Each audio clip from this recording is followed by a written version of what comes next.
Good morning, and thank you for joining us for today's Market Outlook. Joining me today is Emily from our trading room to tell us more about the recent developments. Emily?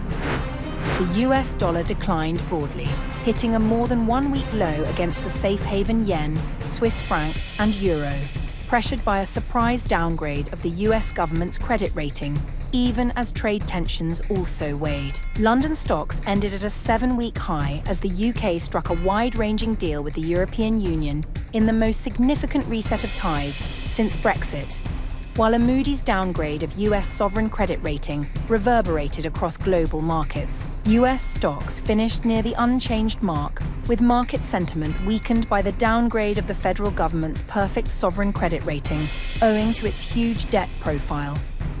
Moody's slashed the US sovereign credit rating, citing the government's $36 trillion outstanding debt and interest.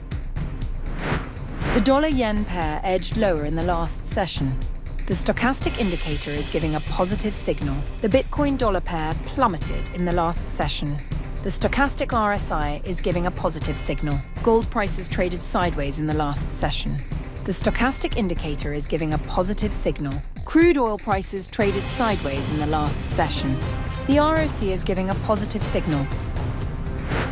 With a full schedule ahead, the economic calendar features critical reports and updates, ranging from major announcements to moderate impact data. These releases may guide financial markets, so staying informed is key. These updates are not just routine, they're potential catalysts for market change. Be ready to evaluate their impact and adjust your investment plans accordingly. We hope that you've enjoyed our Tuesday's financial report. On behalf of all of us here, we wish you a productive trading day. Your trusted choice in online trading.